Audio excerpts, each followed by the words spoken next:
cut. Yes, sir. Yeah, that's better, I think, because you can't see. When that thing was up there, it looked all awkward. Okay. Yeah, it is better. Now we cut that out that way, because that thing looked like we were in a weird. We might have to bring back the old school banner that we remember. Had the Heat Speakers banner. It's been so long. Yeah. Good. So we're revitalizing. Oh, this is a special episode, guys. I forgot. Is it? You always hit me. I always get surprised when you say this. Yeah, I always say the surprises for the show. I don't say nothing until we get live. But yeah, man, this might be the last time we're shooting in this building. Very true. Yeah. Yeah, guys, we're actually moving to another building. We're actually in the process of locating another office space. So this backdrop might be the last time you guys see us here. But great news is this. It's finally, the summer's coming to an end. It's been way too hot to shoot like outside in restaurants and patios, which we love to do. As you guys saw in the spring and fall, we were doing a lot more outside, videos and podcast. Even at the cigar shop, we did it outside on the patio. That was a great episode. Yeah. So so we're slowly getting into that. We're going to be back out in the streets, back out and about. So we might be at a restaurant near you or sitting next to you. Having lunch, having dinner. So looking forward to that. 100%. Yeah. But now it's just getting serious though. I think you're moving to office too. Yeah, same. Yeah. Not that we ever shot in that one, but yeah, we'll be moving offices too. So we're moving down a little further down Herndon. Oh, you guys found a spot already? Mm-hmm. No Closer way. to St. Agnes. Really? The building's called the Atrium. So hey, I need to tell me about some spaces. We're looking right now too. So, pass me some information. Maybe we can share the same area. I think we got the smallest one available on all the floors in that building right now. Okay. I think it's, I don't know, 1,200 square feet. It's like 3 offices or something. 3 offices in there? Yeah. Oh, okay. So are they all taken in there? I don't know. I think so. Okay. But they do have an area like in the middle, but it's not an office. So Yeah. How about this? I'll just take your office and then you just done. Or we share. Done. Let's do it. Yeah, we got some stuff to talk about maybe in the future. But anyway, how's everything going today? Today is the what? Friday. Friday, the September 20th, bro. Man, this month flew by. This year. Yeah, year. Since COVID, it seems like time sped up. Like a lot of people are feeling that, but felt like COVID, and then how was that 4 years ago? That's crazy. The pandemic was 4 years ago. Fast. I always match that up with. That's when I switched to this job. So I always match that up with how many years out of COVID are we, and then that's when I joined. Wait a minute, you've been lending full time only 4 years? I thought this was. It was July of 2020. Really? So I just passed 4. Wow. Just passed 4 this summer. Well, that's awesome, bro. Well, hey, let's clap that up, man. That's a milestone. I'm looking forward to 5. I'm looking forward to 5. That'll be. And as hard as you work and as much knowledge you have, no one could ever tell that. Most people would think you've been doing this for. I've heard that from people, but I just think they just want a good deal all the time. They're just trying to sugar me up, man. I think that's what it is. No, it's true, bro. It's true. You really know your stuff. You really dove in and went all in, and I'm very impressed, bro. Appreciate it. Very happy of that. That's awesome. Appreciate it. And if anybody knows the full story, I do have some background before joining this full time. Yeah, we don't want to hear that. So anyway, it's not 100%. I jumped in 4 years ago, just full time 4 years ago. But I was doing a lot prior, so I have more years of experience too on that. So, but actually, officially full time, 2 feet in, 2 hands in, everything, the whole, jumping off the cliff. All in, yeah, all chips pushed in. Was July 20th. Yeah. Good for you, man. Coming W-2 to commission. In the middle of the pandemic. Yeah. My daughter was 9 months. Man, I know. We just bought our house in April. You remember it like it was yesterday, right? It was scary. Oh yeah. We'll talk more about that because there's a lot of people, and I'll share a little bit about me. I do want to address the hat. Yeah. I know you guys have been kind of wondering, and I definitely Renee too. Renee Quinones. Shout out Renee. He's in the office with me. He's a loan officer too. He's been noticing. Go ahead. Well, he bought too. Yeah, he did, but he's noticing the same thing. Oh, really? He wears it, yeah. So go ahead. But I'll get into this really quick, and then we definitely got to get back to, getting into the business and the story, because that's good for people to hear. Those that are trying to probably in the same situation want to leave their job or do their, work, be an entrepreneur, start their own business. We can kind of give them a little bit of inspiration and kind of telling our story. But to address the hat, guy. For one, it doesn't say "Make America Great Again," not at all. It says what is really even more important, in my opinion, we need to make housing affordable again. And starting off, this is not a political. I do not support either. This is not saying I'm a Trump supporter, which I'm really not. There are some policies that I agree with on his side. there's also some policies I agree with on the Democratic side. So that's just for those who are kind of questioning, because I'm noticing it's crazy. Like if I wear it, I can just tell on some people's faces and responses. Like I went to a Starbucks drive-thru today, right? African American dude, and I've seen this guy a lot. Like every time I go through there, he's cool, cheerful, like, hey man, have a great day, da da da. Yesterday I went through, had the hat on, and I pulled up to the front, and he gave me like the weirdest, like dirtiest look, man. First, I'm like, and so he just handed me my drink, like no expression, no. So that right there told me that either he was having a bad day or he just didn't really like the hat. Could have been both. Maybe more interactions. Yeah, but I noticed that. But here's the thing, though. I thought it was a cool little idea, a play off of the "Make America Great Again" hat. Again, you vote for who you vote for, and honestly, here's the thing about voting. Just real quick, I want to touch on, because hopefully you guys no one's making it like a racial vote, right? Yeah. And which is very, very sad. And here's the reason: because voting for is just someone who is the same ethnicity as you shouldn't be the reason you're voting for them at all. It shouldn't be the same gender as you. That shouldn't be a reason you're voting for them. The reason you should vote for them, and the reason the person I'm going to vote for is someone that you support most of their values, their morals, what they stand for, what their policies are, what their mission and their plan is to help our country, which we know is needed. We got a lot of issues going on. There's wars everywhere. So we need someone to come in that's going to really control things, build America up again. So, secure the borders, right? Like we got so many immigrants everywhere, and I have no problem with immigrants coming in, but it just needs to be controlled, and they just need to go through a certain process so that they're legit, and we're checking the people that are coming to the country, right? Like that's not a crazy thing to ask for. We don't want just terrorists and anyone coming into the country illegally, and because that could be the ultimate demise of America. But again, so just that's the way I look at it. And with the spiritual journey going down, learning more about Scripture, we're getting closer to God, walking in His will, according to His will, and so I'm looking for someone that's going to kind of align with more of those type of values that align with Scripture in the Bible. So, but like I said, just look for the person.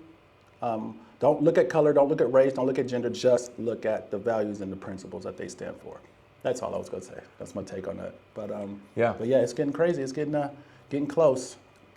Yeah. Who you voting for? Who you voting for? No, I'm playing. Who am I? Oh. You didn't have to answer that. Yeah, I would answer. You don't have to share that. I definitely would. I mean, it's not, to me, and I understand it. I'm not confused or, naive or, just like, I'm not trying to poke, to get anybody's reaction, but I guess I don't fully understand why people's full identity is in a political party. I just don't understand that part. I mean, I understand why people put so much emphasis on choosing a party and voting a certain way, but it blows my mind to know that is their identity. Like similar to those who like sports and football and basketball, like they go hard for their team, and that's kind of no different than the Republican Democrat. It's like whatever team you're on. It's no different at all. It's exactly the same. Yeah, good or bad, they're going to support their party. And I 100%. It's crazy. Man, crying, screaming at the TV when somebody, a team loses in the final seconds to maybe a pass interference call that should have been called, and I never understood. I'm like, man, if just that passion was geared towards more productive things in your life, for real. Where would you be, Yeah. And I've always been that way, and now that I know the truth, now that I know, what's read in the Bible, and I feel like I have a purpose that allows me to see that across the board, it's really hard for me to be like, dang, I can't put any emphasis on that. Like, I agree with most of that, hardly any of that, none of that. I agree with that, but if it doesn't get passed, like it doesn't ruin my day or my year or the next 4 years. It just doesn't. Right. But yeah, that hat it does something, man. Because one of the guys in my office, Renee, he bought one of the hats from us, and he was wearing it, and he told me the other day he was like he gets a lot of double takes, like what the heck, and Renee, he's a Mexican dude, so.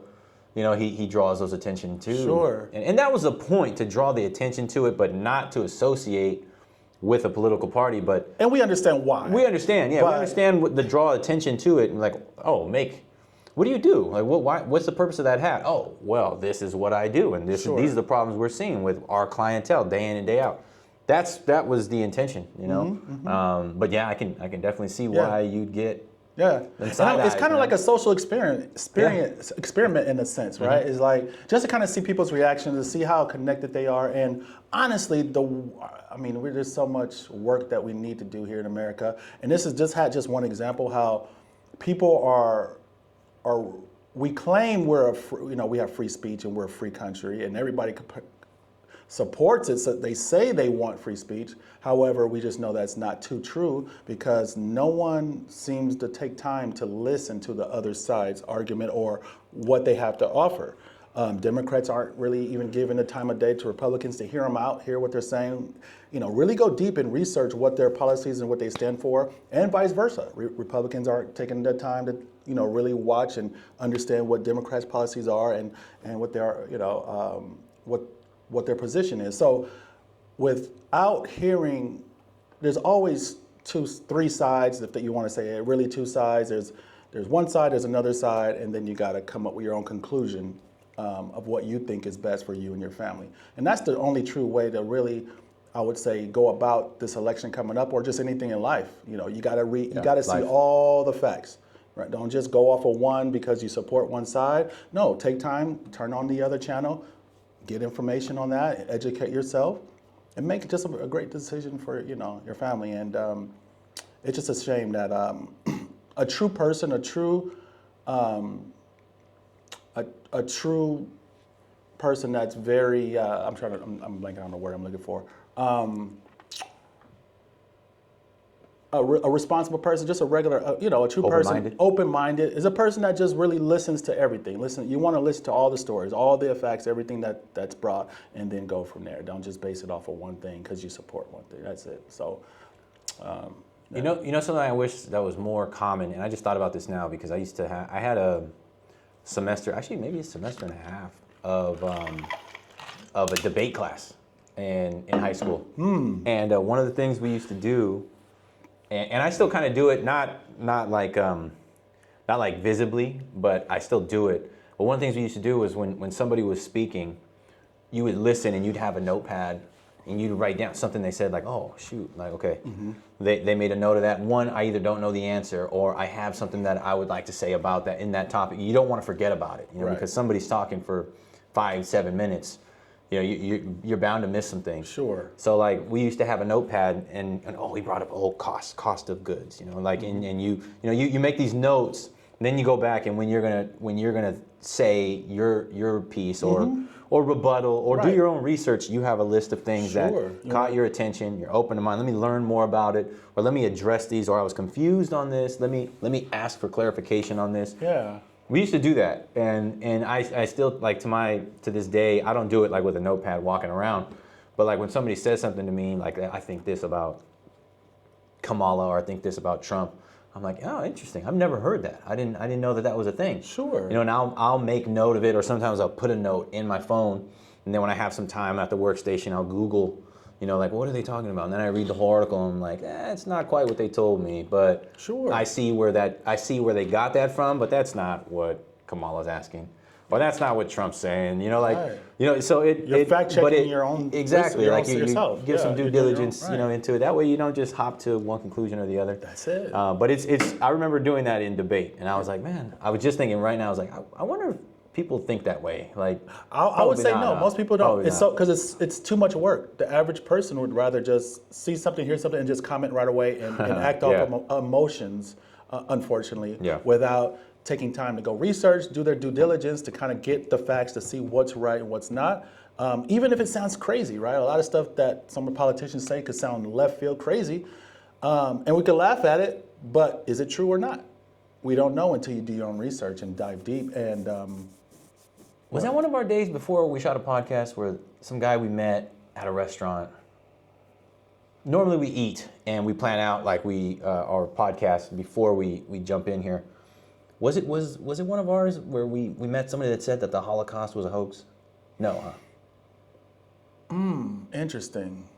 It was definitely interesting. You trying to get us canceled, bro? No. Just kidding. But I looked into it, and but like you were just saying, like, you know, hear it, and then do your own research. Sure. As wild as that sounds, Right. I was like, well, where did they get that from? You know, Sure, like well, where did you know? So I remember taking note of that. It must not have been before our podcast, but Yeah. I remember it was nobody I knew. Okay. And then they made that comment, and I was like, that is Wow. wild to me. But I can't sit here. They and didn't be like, explain anything. They didn't. they said a few things, and that's what I used. Sure. You know, my Google search, and I don't know, 10, 15 minutes online. I was looking, and I was like, no, there's no weight to that. There's no weight to that. That was a really unfortunate event. That happened, but I mean, even still, like it could be something that you're relating to. Maybe it says an article that says, I don't know, Kirk Cousins is the greatest quarterback of all time. Yeah. And everybody's like, Kirk Cousins? Like, why would what about Tom Brady?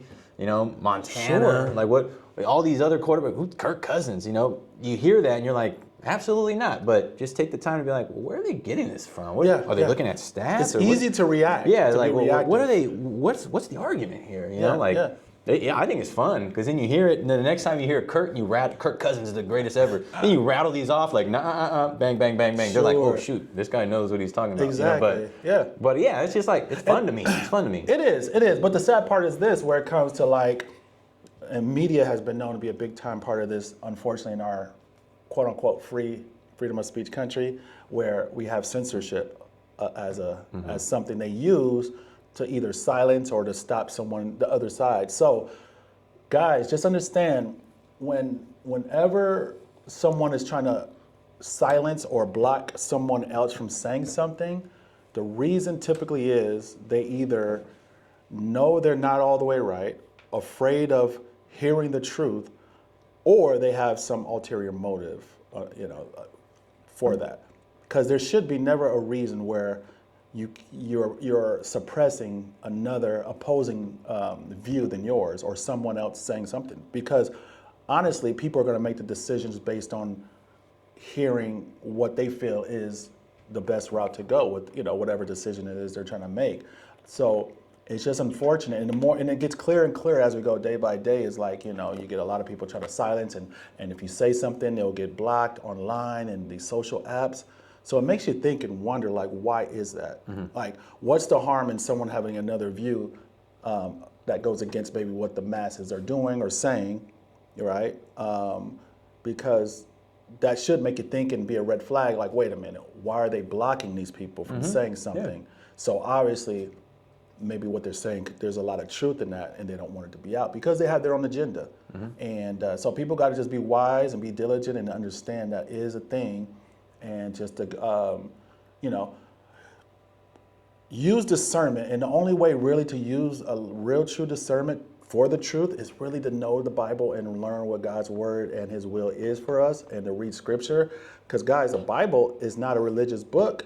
It's a book of history and historic events about, Christ and the Bible and what God did, and just a bunch of series of stories of how God helped the people, and just a lot of different stories, positive stories. So without kind of understanding the scripture, and I'm still going through it. I've been 48 years of my life, never read the Bible, although I've always been a believer.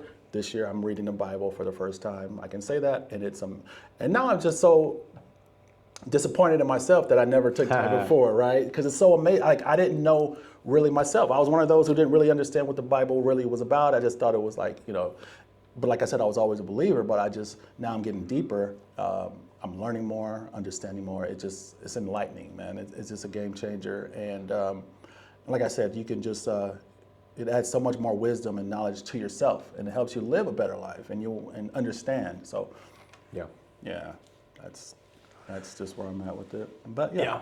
Pastor Anthony, this past weekend said Shout out Pastor Anthony. Adventure Church. Yeah. He had said this past weekend in service that the Bible was written for us, not to us. He said that it was specifically written to other people, to churches, to specific people to specific towns to specific churches.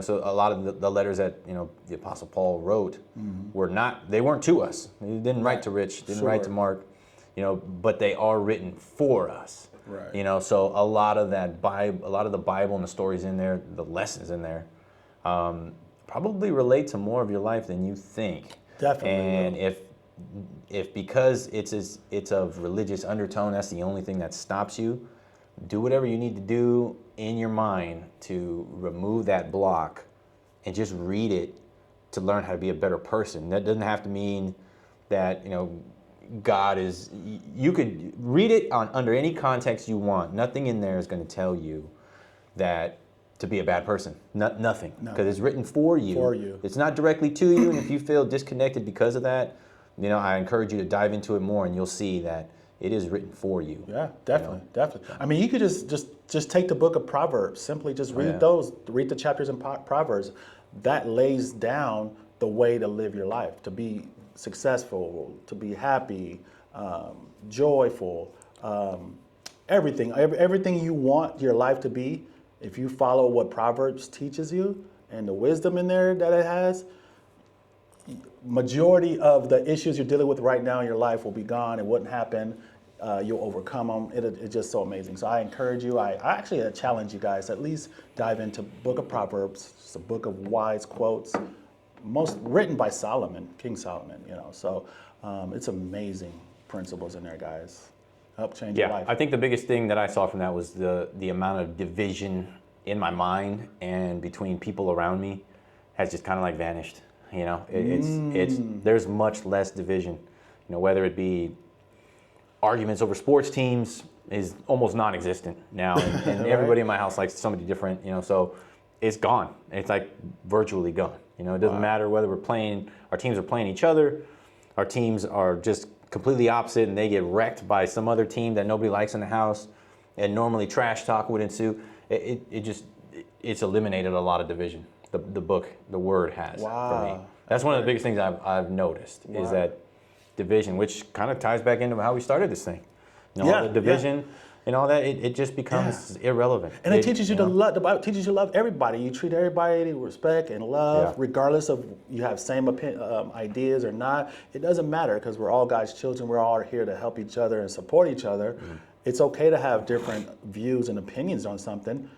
What we really should be doing is really trying to listen and understand what the opposing side is, and just to hear how, because there's a lot of truth in it, and to understand other sides and what people are thinking and why they're thinking that way, and then it all makes sense. So that we can work together, not so that we can prove them wrong. Right. And I think that's what happens with a lot of people. Yeah. Any relationship, whether it's political parties on a debate or inside your house between a husband and wife. Right. People are listening to prove somebody wrong rather than listening and understanding how can we work together. And you guys know that, you might not know that, I just learned it recently this year.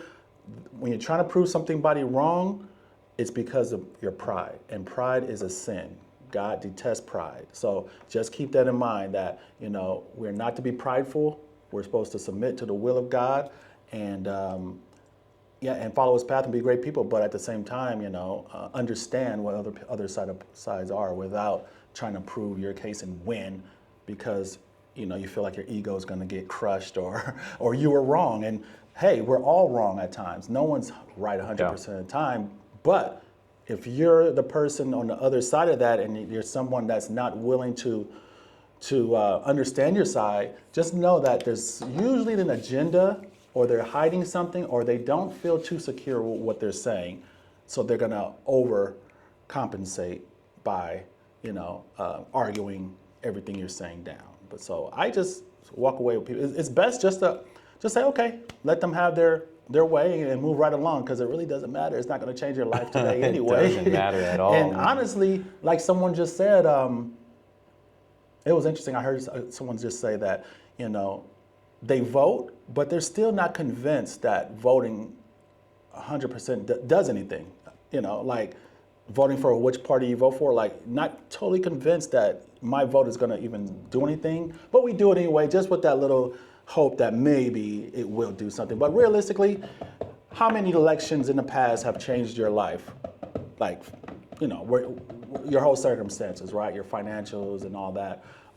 Not much, right? That comes from within yourself, and you as being part of your household and getting the knowledge and going in and working hard, figuring out how to make more money, how to build wealth for the family. That's all outside of this. Who's president? That has nothing to do with that. Yeah, you have way more control over that than you probably think. 100% more control over that. So at the end of the day, we like to put somebody in there, of course, that's fear God, but also that's going to, uphold the policies and what we would like to have. But even if it doesn't, hey, life goes on. We're still going to do our thing. You still live your life and still be successful as you want. So, yeah, that's anything else on that, man? You got? No, that's it. Yeah, man.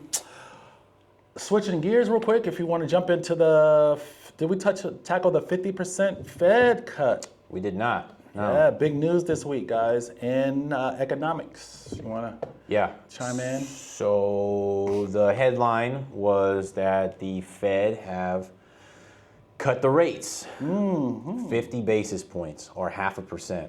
Woo! So does that mean interest rates, mortgage rates are low now? Well, mortgage rates are low compared to last year, compared to beginning of this year. They are definitely low, but it's not because of the cut. Now, the best way, the analogy that I've been using, because I've had these conversations a lot lately, is that this was expected, which is why they've been dropping over the past month and a half. Whenever the Fed issue these announcements, it's because the data has pointed that this is what needs to be done, but a lot of this data has already come out and has been rolling out over the past couple months, which is why we've seen steady declines for the past 2 months. Now, whenever you see a huge drop in anything, could be any product, toilet paper is half off. What do you think is going to happen to the lines at these stores that are selling toilet paper? Everybody just finds out it's going to be panic, hysteria. I mean, you don't know what's going to happen. Let's not even say it's toilet paper. Let's say it's food, some sort of food that is essential, right? An automatic drop, let's say it's 50% off. It's going to be mayhem, okay? The market operates the same way. We're seeing now that, okay, the cost of chicken is going down. We don't need to charge as much. But if we drop it immediately, now we're going to have a shortage or it's going to mess something else up. But we do see that it does not need to cost as much. Borrowing money, i.e. borrowing money interest rates. So we do see that it does not need to be that high. Let's tailor it down so then we can let them know, hey, we're this much lower than we should be. So all of that has happened and everything came through as expected. So there's been no change. As a matter of fact, there was a bit of an increase over the past couple of days after the announcement, which I think will retract, back to the levels we were at. But there was a bit of a climb, a little bit, nowhere near. I mean, we didn't lose everything. Where are rates? I mean, it's impossible to pinpoint, but I mean, if you're conventional, you're lower sixes, lower to mid sixes. If you're, top-notch credit score, FHA, you're in the fives still. Wow, we haven't seen those in so many high fives, years. I mean, you're 5.75, 5.875. For FHA, and again, this is just spitballing with top-notch credit, your own down payment. You're not using down payment assistance, so everything can change that picture. But to map it out, this was expected. So because it was expected, there's no Wednesday everything to not just get better. That getting better has been over the past month and a half. That is what we've been seeing. So when people were hitting you up 2 weeks ago to refinance, that's because that was the lowest it was going to be. You don't wait for the announcement. The announcement only confirms what's been happening. That's all it does. So the announcement hits, you're like, yep, okay, it has been dropping because the economy is getting better or worse, or this factor or that factor is better or that factor is worse. It just confirms what's been happening. From that day is not some huge drop. It's been happening. So now the points have met. We're where we're supposed to be, and we proceed on. And if we continue to feel the need, then the Fed will continue to decrease and cut more rates. They're expecting it, I think. I'm hearing maybe at least a couple more cuts this year. Yeah. That's what I'm hearing. So Yeah, that's the general consensus.